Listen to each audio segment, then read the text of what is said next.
এবার ভয়াবহ লোমহর্ষক অভিযোগ পাওয়া গেল হত্যা মামলার পলাতক আসামি শেখ হাসিনার বিরুদ্ধে।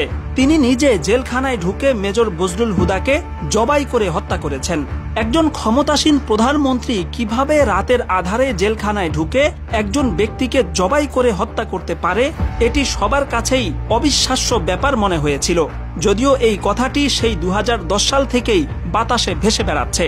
তবে এবার হাসিনার পতনের পর মেজর বজলুল হুদার ছোট ভাই নুরুল হুদা প্রকাশ্যে ঘোষণা দেওয়ার পর বিষয়টি এখন টক অব দ্য কান্ট্রিতে পরিণত হয়েছে। আমার ভাইকে খুনি, সিরিয়াল খুনি শেখ হাসিনা জেলখানায় ঢুকে নিজ হাতে জবাই করে হত্যা করেছিল। 1975 সালের 15 আগস্ট যেসব সেনা কর্মকর্তা ধানমন্ডি 32 নম্বরে গিয়ে শেখ মুজিবুর রহমানকে হত্যা করেন, তাদের মধ্যে অন্যতম ছিলেন মেজর বজলুল হুদা, যিনি শেখ মুজিবুর রহমানকে সরাসরি গুলি করেছিলেন। এই অপরাধে 2010 সালের 28 জানুয়ারি মেজর বজলুল হুদা সহ কারাগারে থাকা 5 জন ব্যক্তির ফাঁসি কার্যকরের সিদ্ধান্ত নেওয়া হয়। অনলাইনে ছড়িয়ে পড়া ঘটনার একটি ধারা বর্ণনা থেকে জানা যায়, সেই রাতে ফাঁসি কার্যকরের কিছুক্ষণ আগে ঢাকা কেন্দ্রীয় কারাগার এবং আশপাশের এলাকায় বিদ্যুৎ চলে যায়। সে সময় দুটো কালো পাজেরো গাড়ি কারাগারে প্রবেশ করে, যার একটিতে ছিলেন স্বয়ং প্রধানমন্ত্রী শেখ হাসিনা। 5 জনের মধ্যে 4 জনকে মঞ্চে নিয়ে ফাঁসিতে ঝুলানো হলেও মেজর বজলুল হুদাকে সেখানে আনাই হয়নি। তাকে ভিন্ন একটি কক্ষে আটকে রাখা হয়।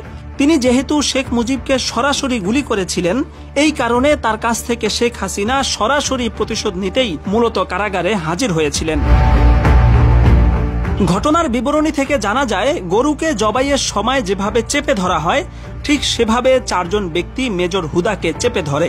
এরপর শেখ হাসিনা তার বুকে পা রেখে জল্লাদকে ছুরি চালানোর আদেশ দেন। জবাইয়ের সময় মেজর বজলুল হুদার গলা থেকে ফিনকি দিয়ে যেই রক্ত ছিটকে বেরিয়েছে, তাতে শেখ হাসিনার পরনের শাড়িও কিছুটা রক্তাক্ত হয়েছিল। হত্যার পর মেজর বজলুল হুদার লাশ দাফনের জন্য নিজ এলাকায় পাঠানো হয়। সে সময় ধারণ করা ভিডিওতে তার গলার নিচে পরিষ্কারভাবে কাটার এবং সেলাইয়ের দাগ দেখা গেছে। সার্জারি বিশেষজ্ঞ বেশ কয়েকজন ডাক্তার ভিডিওটি দেখে মন্তব্য করেছেন, এটা কোনোভাবেই ফাঁসির কিংবা পোস্টমর্টেমের দাগ নয়, বরং এখানে পরিষ্কারভাবে সেলাই করা হয়েছে, সেটা বোঝাই যাচ্ছে। তাদের এই মূল্যায়নের সাথে জবাই সংক্রান্ত সেই বিখ্যাত লেখা এবং বজলুল হুদার ছোট ভাই নুরুল হুদার বক্তব্য মিলে যায় যে মেজর বজলুল হুদাকে ফাঁসিতে নয়, বরং জবাই করে হত্যা করা হয়েছে এবং এতে শেখ হাসিনা সরাসরি যুক্ত ছিলেন। বিশ্লেষকরা বলছেন, বিভিন্ন দিক থেকে উঠে আসা এসব দাবি ও তথ্য প্রমাণ যদি সত্য হয়, তাহলে শেখ হাসিনা ক্ষমার অযোগ্য অপরাধ করেছেন, যা আন্তর্জাতিক আইনেও ভয়াবহ পর্যায়ের মানবতা বিরোধী অপরাধ। এমতাবস্থায় বিভিন্ন মহল থেকে মেজর বজলুল হুদার মৃত্যুর বিষয়ে বিচার বিভাগীয় তদন্ত দাবি করা হচ্ছে এবং তদন্তে সেই ঘটনা সত্য প্রমাণিত হলে শেখ হাসিনাকে দেশে ফিরিয়ে সর্বোচ্চ শাস্তির মুখোমুখি করারও দাবি জানিয়েছেন সামাজিক মাধ্যমের অজস্র মানুষ।